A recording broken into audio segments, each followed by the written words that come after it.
Pop Culture Pastor.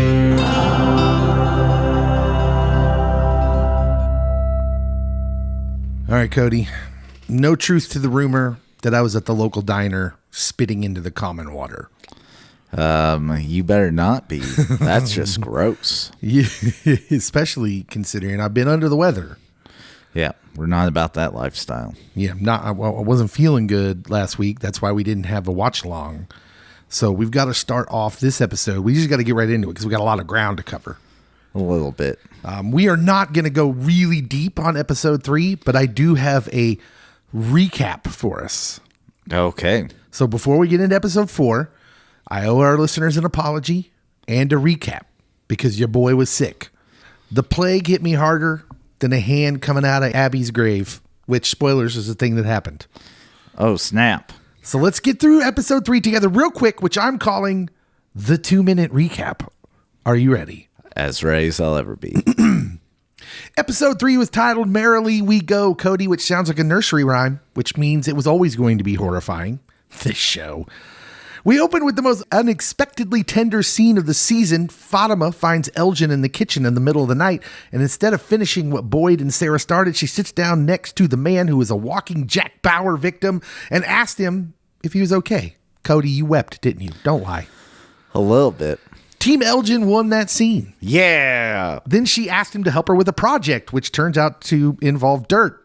A lot of dirt. A little bit. Carton after carton of dirt being dumped onto his bedroom floor. So Fatima is either gardening, summoning something from the earth, or building a stage for a Colony House production of Hadestown.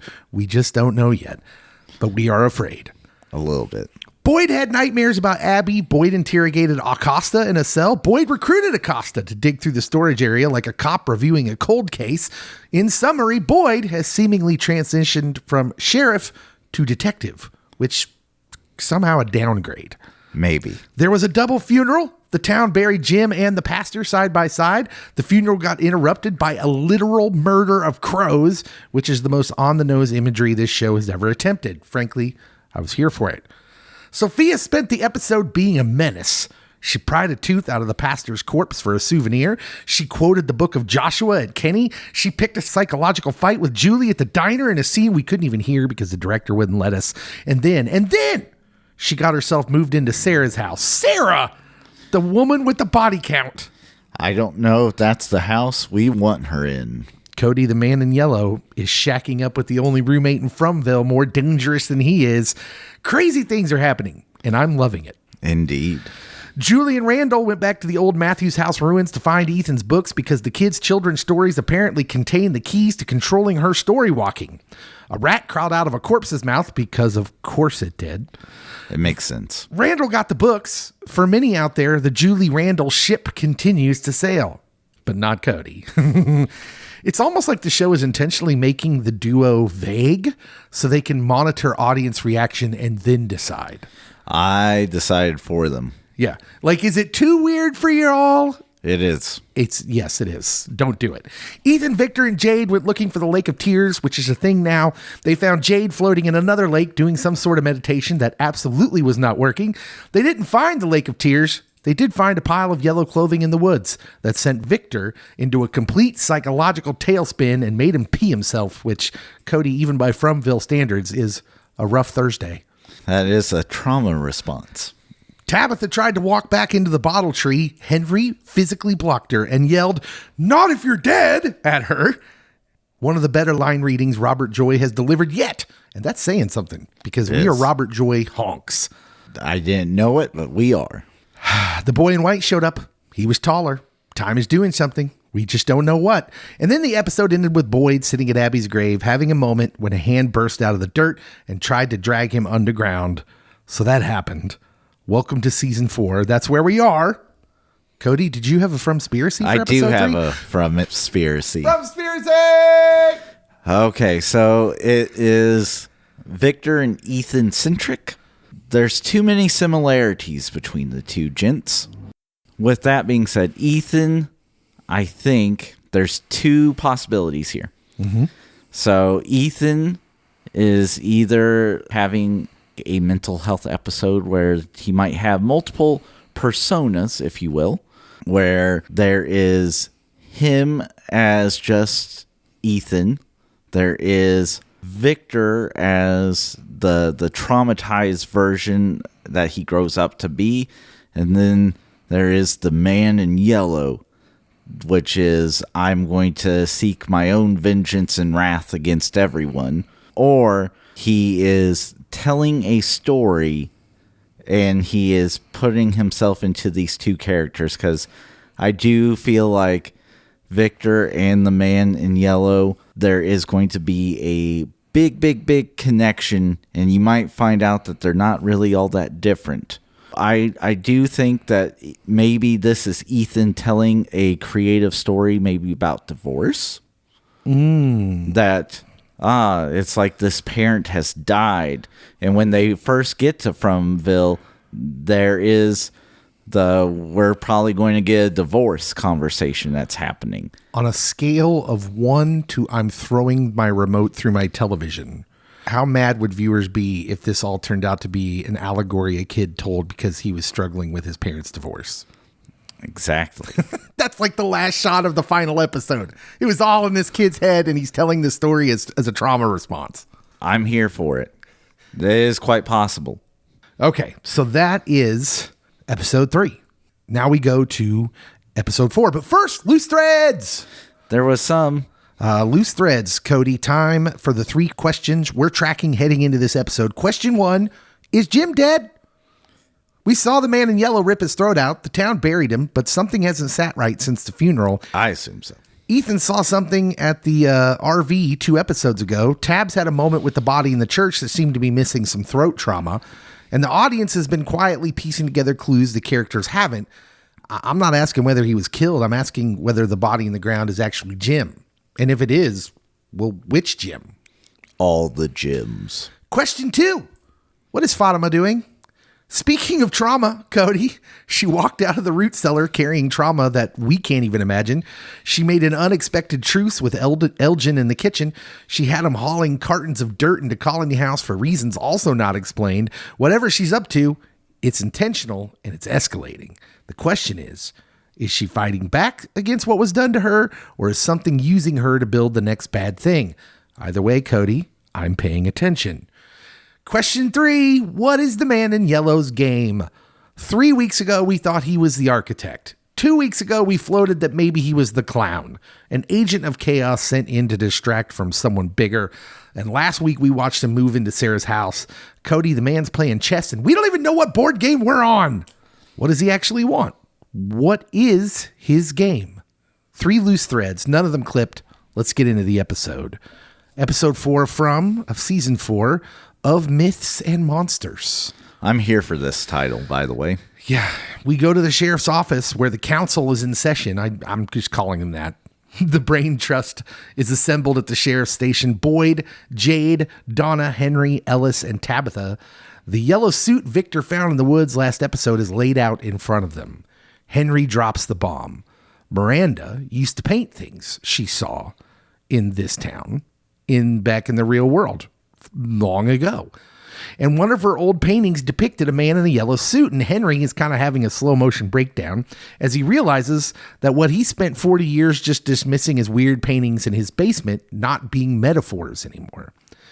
He says, I think there was a part of me that was still trying to pretend any of this was normal. Boyd, ever the skeptic, suggests, well, the suit could have been left by a former resident, Cody, or planted by the creatures to mess with them. Not wrong. Boyd has been repeatedly, seems like the last couple seasons, but he keeps trying to grasp for that glass half full explanation, even though it's never half full there. It's always half empty. Henry says, I will go talk to my son after Boyd says we should talk to Victor about this man in yellow. And Henry's not having it. It's I will go get the information. I will go talk to him.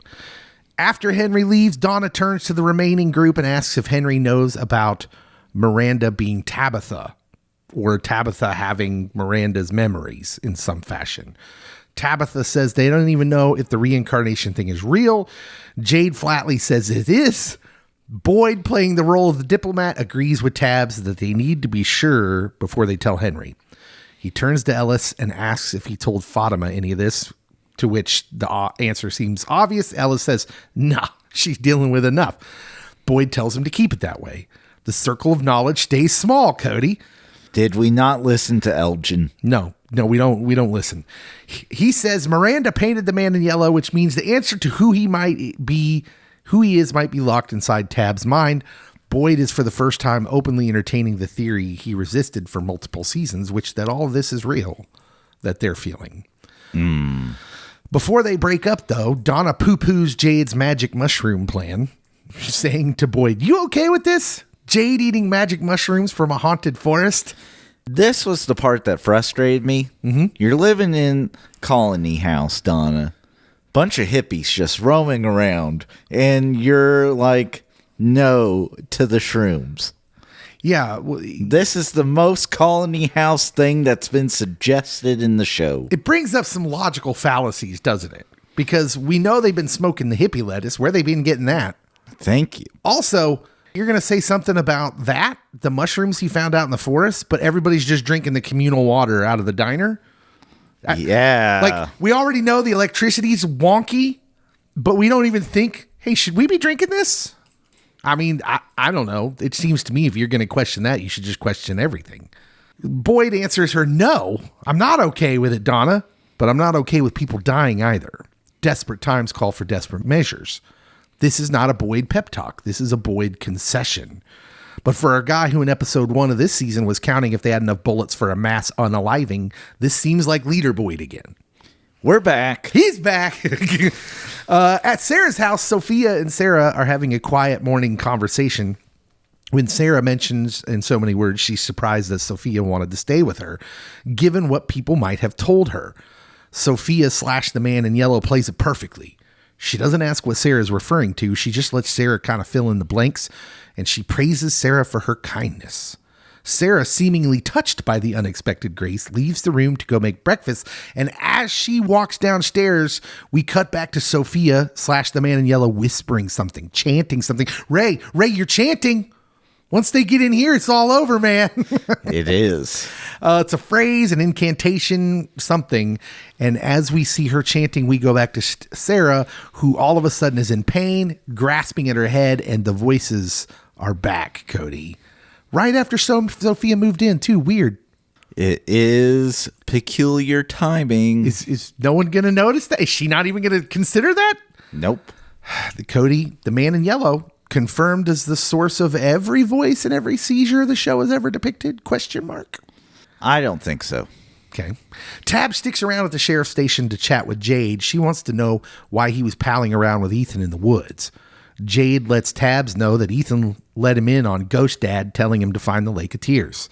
Someone finally listening to the kid. Jade's in full communication mode. I don't know why everyone doesn't step up, up there with him, but we'll go with it. Jade makes a tender speech about letting kids believe in impossible things when going through the intense and horrible events they're going through. Which, do we really need that speech, Cody? Yes, we do. I don't understand why any of these people are like, well, that doesn't seem possible. But none of this seems like Julie has it right later in this episode. Like, none of it's possible. But yet it is. Tabs does seem moved by Jade's caring and apologizes about what she said to him in the barn. On her way out, she tells him, hey, be careful with those, as she motions to the magic mushrooms.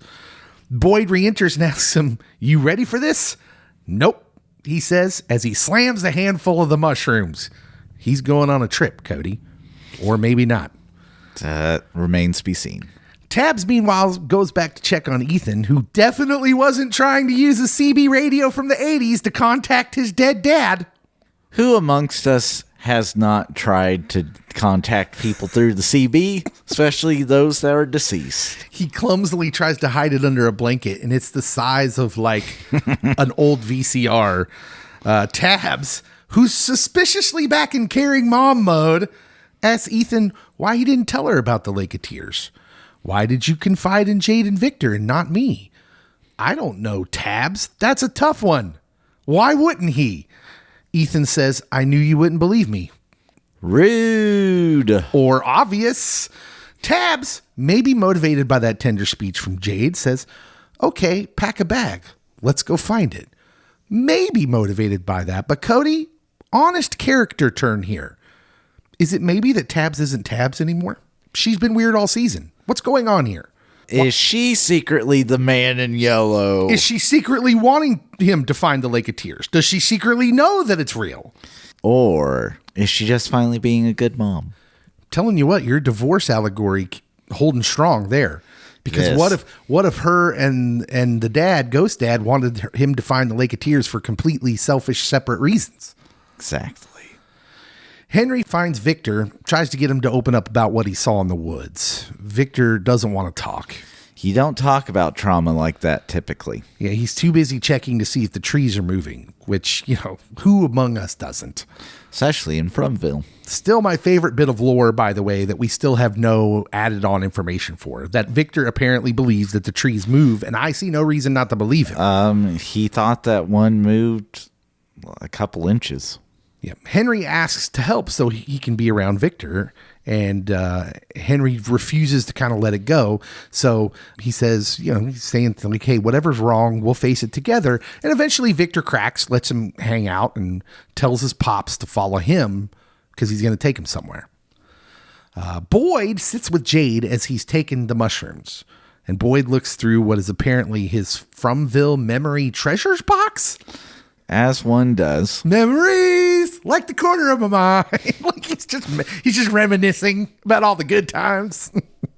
Nothing like good memories, Cody. Exactly. Among other things in this box, he finds a letter referring to his old nickname in the military, Mr. Fish and Loaves, which we get a flashback on, which is a clear reference to the miracle of Jesus. What's the show doing here? Biblical imagery. Dig it. Lots of it. Cody, do we think there's anything to this imagery? That his nickname was literally a Jesus nickname? That he is going to be the one doing something miraculous. Then he finds what we assume is his wife's ring.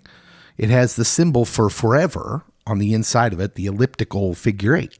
Or he's a big Dale Earnhardt Jr. fan. Kenny shows up to warn about Fatima's attic gardening, and it results in the funniest line in a while, as Jade is still like sitting twirling in a chair out there in the sheriff's office when Kenny comes in, and Kenny says, hey, and Jade doesn't say anything, and he's like, Boyd, is Kenny in this room right now?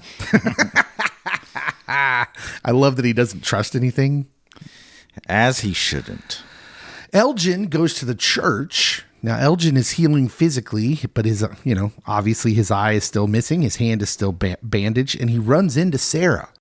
And she tries to dismiss herself, but he says, no, stay. And like he really means it. Elgin clearly just needs a friend right now. He does. Even the one who gouged out his eye with a screwdriver? See, he's forgiving.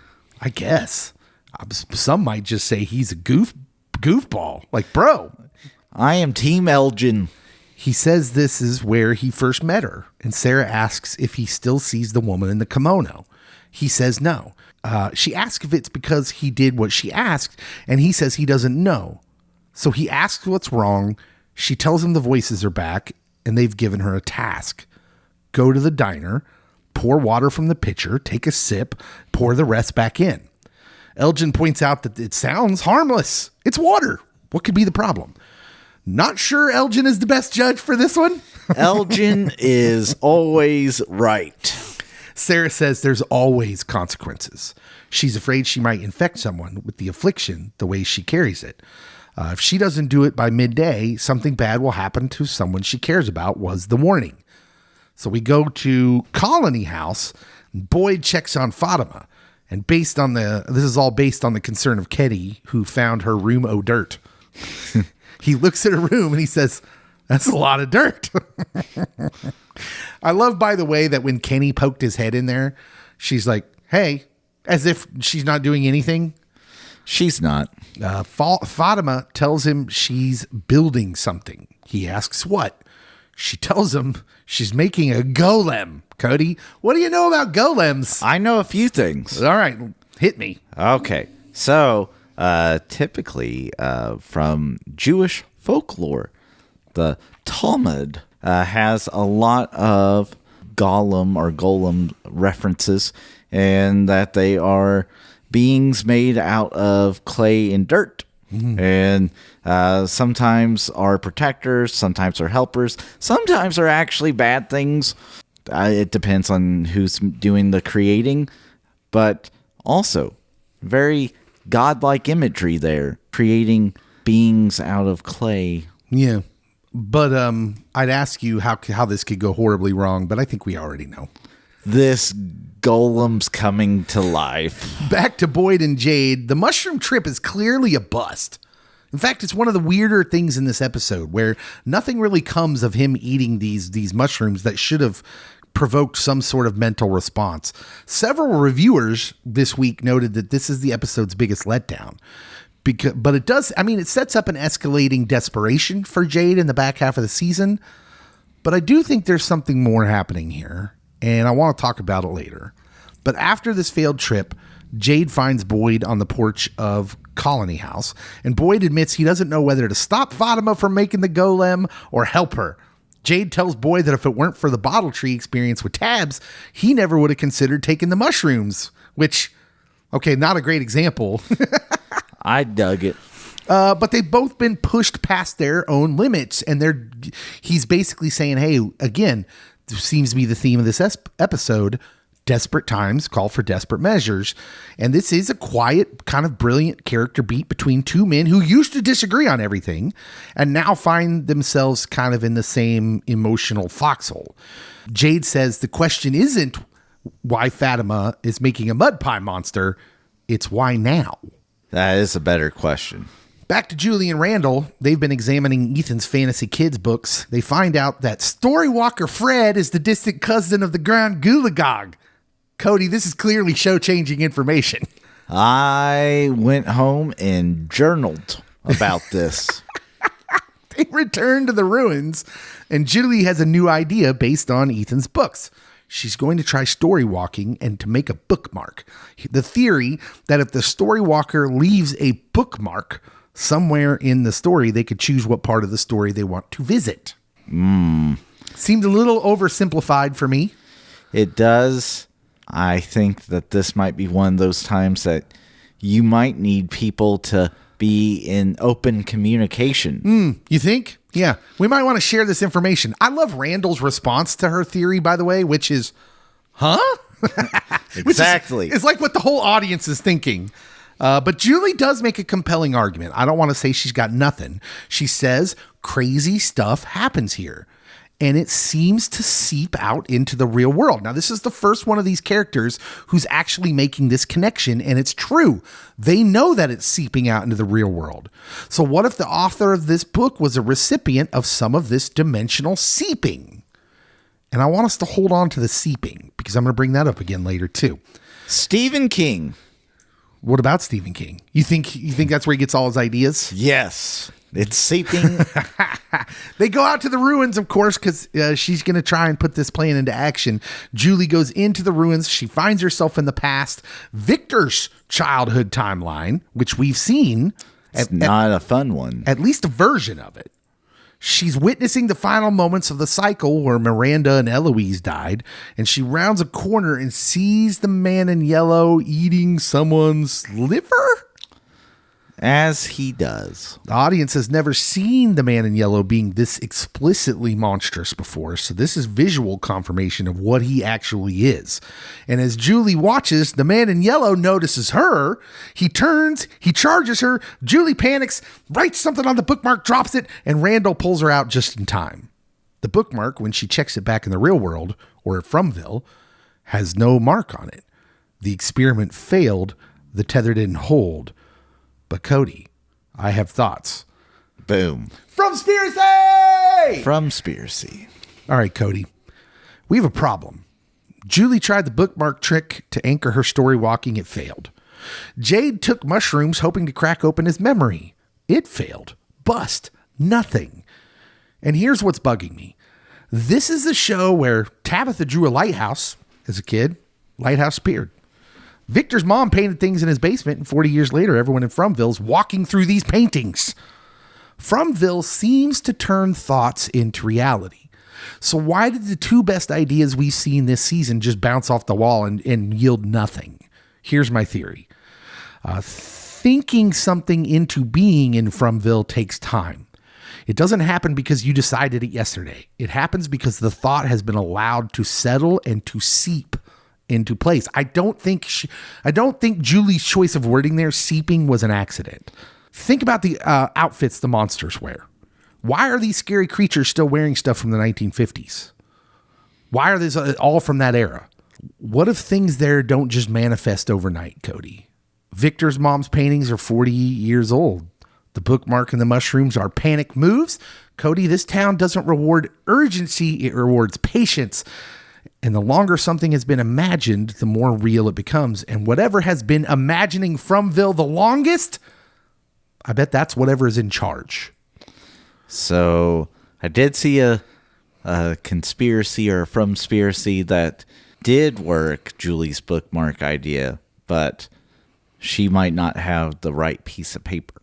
Oh. That within Boyd's box, there was similar looking paper. Interesting. But that is a Fromspiracy from someone else. I wonder, though, by the man in yellow eating people, if he's able to take on their shape, their form. Sophia may have been someone that was at Fromville at one time, and he and his friends might have helped her meet her demise, and then he ate part of her to become her at a later time. Also, there's close-ups of his teeth when he is the man in yellow, and they look like teeth that don't belong in the same mouth. And so that might be why he took the souvenir tooth from the Reverend, that he keeps part of that to go with him and make him more complete. Yeah, I think once Julie has a little bit to think about this, she'll find that this wasn't a total loss, because it seems like we get a lot of man in yellow knowledge here. Yes. One, the fact that he's eating, that says something. Like he needs sustenance. That's why you eat. And it also might imply that maybe he's not the one in control. Maybe. He's an actor in this story who needs something. He needs something out of these people. It's also the middle of the day in Julie's story walk, which I find interesting because usually in the day they're pretty safe. They usually don't face any danger during the day. The man in yellow doesn't appear to recognize her, which is interesting. So the man in yellow, this is definitely the past man in yellow. Yeah, I was going to say maybe the man in yellow is strictly a time forward or linear being where she is not. It's definitely becoming clear that the man in yellow is maybe just an operative within whatever this game is. He's not the one in control. Speaking of which, though, we go back to the diner, and Sara walks into the diner, and back to the bus driver from earlier seasons, now apparently running the place again, and back, because we hadn't seen her in a while. There are so many people that like just randomly are there, and I'm like, where have you been with her? And then who's this guy in a later scene? Yeah, honestly, I feel like there's not enough of that paid attention to, because if I was in Fromville, I'd probably just never leave my living room. Yeah. I just sit there all sad and depressed. I feel like there's not enough of that. Too many people walking around like it's normal. Back to offer Sara her old job back, says Sara deserves a place, and Sara is touched. She pours a glass from the pitcher. She takes a sip, but she does not pour it back in. Meanwhile, we see Sophia, the man in yellow, staring at Dale's makeshift tomb in the side of the pool, longingly almost, which seems like something. Miss you, buddy. Christy and Marielle are having a discussion about Sophia inside the diner, particularly Marielle belittling the apparent Christianity of Sophia.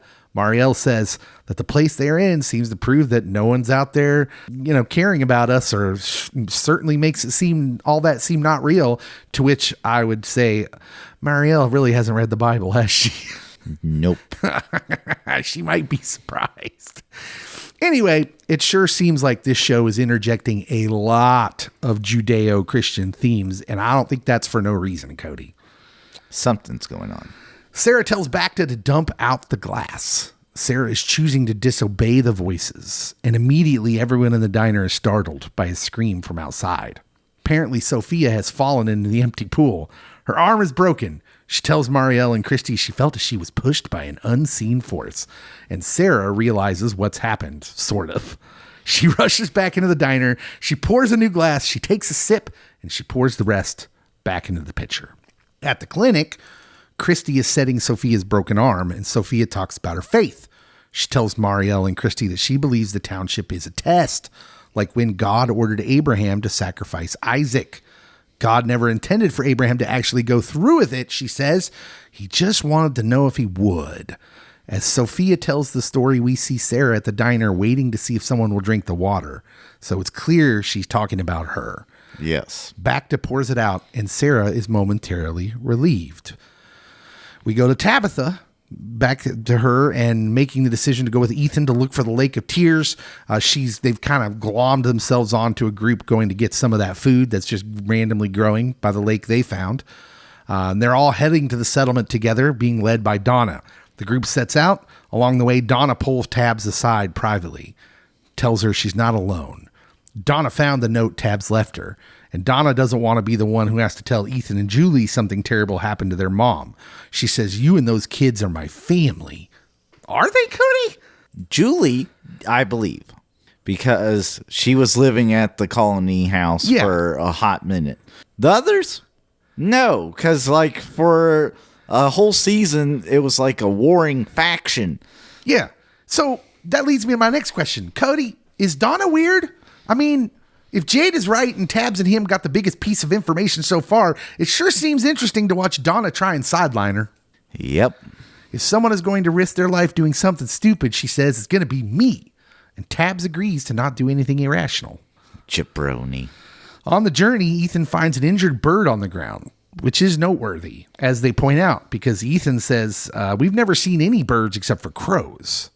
Its wing is broken, and he says this bird is a sign. If the Lake of Tears is real, the water will heal it. And Tabitha agrees to let him take the bird with him. Boyd and Kenny go to question Fatima again. Why are you doing this now? They ask. Good question. She tells Boyd she still feels her connection to Smiley. He feels her fear and enjoys it. And so the golem, building this golem, helps her feel strong and less afraid. It's her attempt to fight back. Not sure I'm following the logic here, but okay. Boyd, who would normally shut this down, watches her work, says nothing, and he tells Kenny back outside that there are worse things than having a champion in their corner. So I followed the logic in regards to like keeping her occupied. Well, keeping her occupied, but also if you have a symbol, I mean, it's like Superman with the S. You see that S, you know there's hope. The bat signals in the night sky over Gotham, you still have a fighting chance. And this myth that she was told as a kid, if she makes it, she has something visual to see that will help her feel safe, feel secure, kind of like a cross for Christians. So yeah, it is very interesting, the Jewish mythological implications of what a golem is. Yes. Fatima does drop some seemingly important info. She feels connected to Smiley. He knows she is afraid and he likes it. But that's not nothing either. Like, wait a minute. I love that. None of them are processing anything in real time. No. Because my first thing would be like, whoa, slow down. You feel him and he feels you right now? Like, that's something.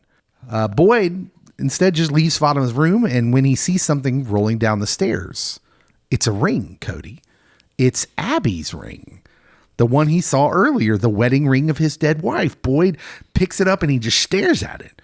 He knows this ring is back in his Fromville treasured memory box. Where it should be. And so he takes this newly found ring back to the sheriff's station to compare it to the one he's already stored, and he sets it down next to the box while he searches the memory box, and he finds the ring in the memory box. And when he's staring in disbelief and turns to where he just set the new ring down, it's gone. This implication, even though I don't fully understand it, is huge because objects are crossing timelines here. Maybe it's not just people. It's not just Julie as a story walker. Maybe different versions of this cycle itself are bleeding into each other. But what seems sure is that nothing in Fromville seems anchored to any one reality. Yeah. So we go to Henry sitting with Victor as Victor has dug up this cache of old drawings. One he has clearly tried to forget. And he's pulling all these out, and Henry is looking at him, and we see these images that Victor drew as a child decades ago. Some show the man in yellow, some show the boy in white, some show the township itself. Henry is processing the fact that he's been living in his son's nightmare and kind of dismissing it as children's art for 40 years, and his wife's art. And he's still trying to process all this. And Victor is just continuing to talk. He says, he came in a car, just like the rest of us. I thought his yellow suit was funny. We thought he was just like us. We brought him in and made him our friend, but he wasn't like us. And when everyone died, when I found Mom out by the bottle tree, I saw him. And then we see Henry's face as he has found the picture of the man in yellow eating his wife. The man in yellow ate Miranda, and Victor saw it. He saw the man in yellow eating his mother. And this is the revelation that Victor's been carrying and hiding from himself for however many years. Scott McCord and Robert Joy crush this scene, Cody. Henry's face as the reality is landing via Kid Victor's crayon drawing is just devastating. It's just some of the best acting, I think, in the whole series. I do not disagree. Henry's reaction definitely lets you in on, this reality is finally clicking. Yeah. Oh, this is awful. And my wife and son were not crazy. No. The childhood art is not childhood art at all. It's a testimony of something really, really terrible happening. The lake group finally reaches the lake, and Ethan is convinced that this is the Lake of Tears. Tabs is just kind of humoring. Dawn is helping. And Tabs and Ethan are dousing the injured bird with the lake water. Meanwhile, Ellis and these other randoms... who talk. Yeah. One of them has a name. Roger, apparently. Raj, I was like, I've never seen you before, buddy. Roger spots something in the ground. It's a massive rope. And I'm like, Roger, no. Don't do that, Roger. He starts pulling on the rope. He pulls on it, and the water in the middle of the lake begins to churn and bubble violently. Something is rising, and it turns out to be shapes. A cluster of forms breaks the surface of the lake, and then credits. The episode ends. As it should. So I don't know if we're about to see a whole mess of bodies come up, and something tells me I'm not going to want to know. I will want to know. Yeah, I guess I will want to know. Cody, it's time for the RIP segment. Time for rest in peace. Cody, we gather here today to pay our respects to a person who is not technically dead yet, but who is by all reasonable measurement living on borrowed time. And I, of course, am talking about the unnamed, unseen, completely forgotten resident of Colony House who currently lives directly underneath Fatima's Golem bedroom. Cody, picture this. They have survived monsters for who knows how long here. They've made it. They're still upright. They're still drawing breath. They lay down to go to sleep one night, and the ceiling above them says, nope. This person has no idea what is being built above them. They just know that the chandelier has been twitching for 3 days, and the smell is getting worse. May you rest in peace downstairs, neighbor. Mold might be what gets you. We hardly knew ye. We will not know ye. Because at some point soon, a clay arm is going to come through your ceiling, and the last thought you'll ever have is, I knew I should have lived in town. Exactly. I have something that I saw from the actual From people. Oh, okay. Tell me this. Real info. Real info. On X, a fan of the show tweeted out, why does the person in yellow have to be so close to Sara this time when they weren't close to Sara early on? And the show tweeted back, who said they weren't close? Yeah. Dun, dun, dun. I did see that. And then everybody, dun, dun, dun. Everybody rightly was like, I knew that Dale. That Dale was crooked. Yeah. Dang it, Dale. Who's your winner of the week, Cody? This one was kind of tough. I am going to go with Henry. He actually cares about his child, unlike some people who have been in From for a while and seemingly did not care about her children. But yeah. He listens to Victor, and he gives him the opportunity to share his story, and he walks alongside him. And he has the best reaction to all this. So, yeah. I do wonder how the full horror of the situation dropping on him will affect him next episode. I am interested to see that. My winner of the week is Ethan, Cody. Ethan Matthews. This 10-year-old has done more productive work in the last 2 episodes than the entire adult population of Fromville has done in 3 seasons. With the exception of Jade. Yes. Jade's trying. Yeah, he convinced his sister that a children's book about the Grand Gulagog is the key to Fromville. He convinced his mother, his deeply skeptical, currently smiling, just buried her husband mother, to leave town with him to chase a magical lake he made up as a bedtime story. And then he showed up at that lake, and the lake started giving up secrets. Whether or not it turned out to be the actual Lake of Tears doesn't even matter. Ethan was right. There's something there. What's going to happen with that bird? we didn't get the answer for that, right? They're just drowning this. They're waterboarding this poor bird. Yes. Adults in this town have been throwing mushrooms at the wall and writing notes and books, trying to crack this place open. But Ethan brought a hurt bird and a hunch and got further than any of them, allegedly. Cody, give this kid a sheriff's badge. Give him the deputy hat. Let him run point, because at this rate, he's going to walk this town home while the grown-ups are still arguing about who should be in charge. Yeah. Cody, who's your loser of the week? I think it's going to be my friend Sara. That one, on the other hand, is an easy pick.